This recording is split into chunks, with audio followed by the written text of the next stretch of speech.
The OCG just revealed a bunch of new cards for Yugi, and a lot of their effects are references of the duel between Yugi and the Pharaoh. There are 10 cards in total, so let's take a look at their effects. Let's start with the card that seems to be the centerpiece of all of these cards. So starting off, we have Light's Gold Sarcophagus, a continuous spell card with 3 effects. The second and the third effect can only be used once per turn. It's a heart once per turn. The first effect is that it can be destroyed by monster effects, which is pretty good, so only spell and trap cards can destroy this card. During your main phase, you can add one card that mentions Light's Gold Sarcophagus from your deck to your hand except, well, itself. So this card pretty much searches anything from your deck.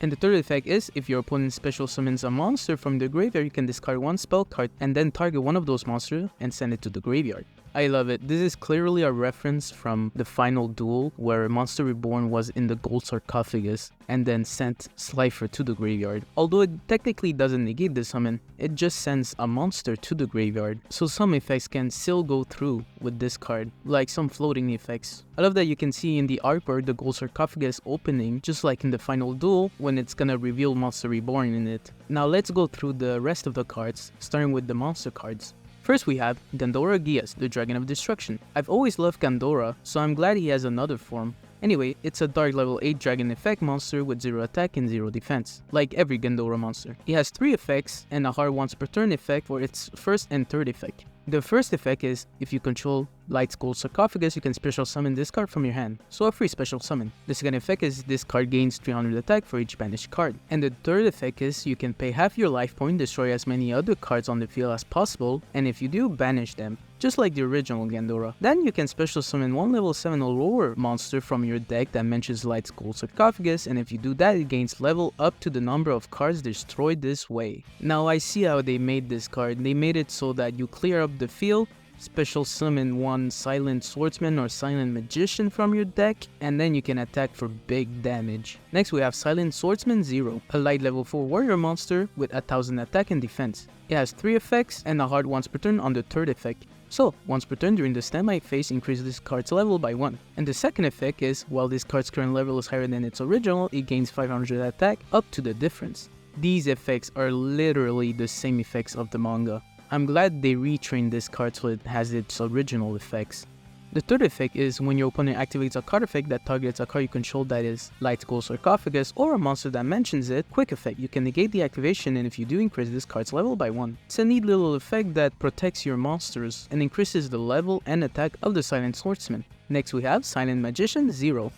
So it seems it's gonna be similar to the Silent Swordsman 0. Like him, its third effect can only be used once per turn and only once that turn. So it has 3 effects, and the first effect is, if your opponent draws a card, increase this card's level for each card drawn. And the second effect is the same as Silent Swordsman. While this card's current level is higher than its original, it gains 500 attack up to the difference. They finally copy-pasted the same effects of the manga. Again, I'm glad they retrained with the original effects. The third effect is when your opponent activates a spell card or effect while you control Light's Gold Sarcophagus. Quick effect. You can negate the activation, if you do, increase this card's level by 1. Well, that's neat, it's a free negation.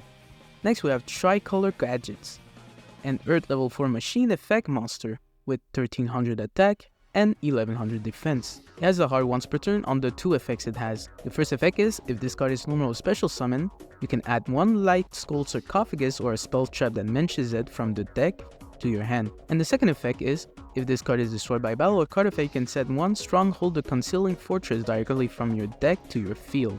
Seems to be the searcher for your deck. Next we have Marsh Marshmelon, a light level 3 fairy effect monster with 300 attack and 500 defense. Pretty much Marshmelon. It also seems to be wearing its Marshmelon glasses. It has 3 effects with a hard once per turn with its first and third effect. So its first effect is, during your opponent's turn, if you control Light's Gold Sarcophagus. Quick effect, you can special summon this card. Seems to be like a last minute protection effect. Second effect is, while you control Light's Gold Sarcophagus, this card cannot be destroyed by battle. Also, your opponent cannot target a monster you control for attacks except this one. That's pretty standard for a Marshmelon card. And it also explains why he's wearing the glasses. If you look at the spell card, Marshmelon Glasses, it has the same effect of only targeting Marshmelon as an attack target. That's pretty neat.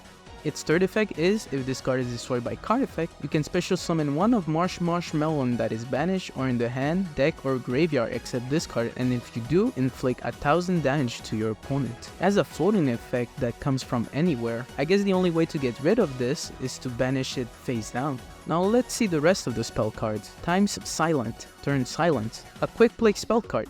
It can only be activated once per turn, and it has 2 effects. Target one face-up monster you control, increase its level by 3. Then if you activated this card in response to the activation of your opponent's monster effect while you control Light Skull Sarcophagus, negate that effect. I'm pretty sure this is referencing when Silent Swordsman is battling Obelisk. In the manga, Yugi used Time Jump, a card that allowed to skip 3 turns ahead, which increased the level of Silent Swordsman. The second effect is during damage calculation. If your monster that mentions Light Skull Sarcophagus is battling, you can banish this card from your graveyard. It becomes the end of the battle phase. Neat little card. Next we have Silent Towards the Future, also a quick play spell card, and you can only use it once per turn. You can add one card that mentions Light Skull Sarcophagus from your deck to your hand. Then if a card was activated during the battle phase while you control Light Skull Sarcophagus and a monster that mentions it, both players draw until they have 6 cards.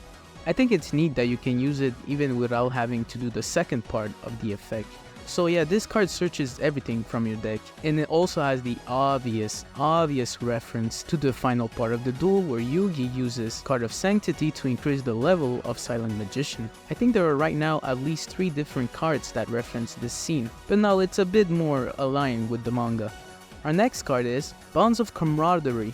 It's a normal spell card that can only be used once per turn. If you control Light Skull Sarcophagus and a card that mentions it, special summon up to 2 level 4 or lower monsters from your hand and or deck with different names that mention Light Skull Sarcophagus. Also for the rest of this turn, you cannot special summon monster from the extra deck. They made sure to make this card not degenerate. What I especially like about this card is how it pays homage to the art made by Kazuki Takahashi. We have a similar illustration in the Duel art book. It has all the same monsters. The only thing that's missing is Yugi. Our final card is a trap card, and this card is Stronghold the Concealing Fortress, a continuous trap card. Its effect is special summon this card as an effect monster that will be a machine Earth level 4 with 0 attack and 2000 defense. That has the following effects. This card gains 1000 attack for each Light Skull Sarcophagus or a card that mentions it you control, and once per turn when your opponent declares an attack while you control Light Skull Sarcophagus, you can destroy it. Now instead of it just being with the gadgets, the Stronghold now uses it with every type of monster that Yugi has. Now I'm not quite sure what the second effect is referring to, but I guess it's just extra protection. So there you have it, a new deck for Yugi. I'm glad they kind of made it coherent. They added a lot of consistency to his deck, and all of these references to the manga is just the cherry on top. I really love it. I really hope they do this for like every character. Like seriously, a lot of these older decks, older characters, they need some consistent decks that you can play with. I think it'd be fine if they made it similar to this one. They all revolve around a single card, which kind of makes them mesh and not being a single archetype too. I don't know, it's pretty unique. Let me know in the comments what you think about these new cards. So that's it for the video. Thanks for watching and see you next time.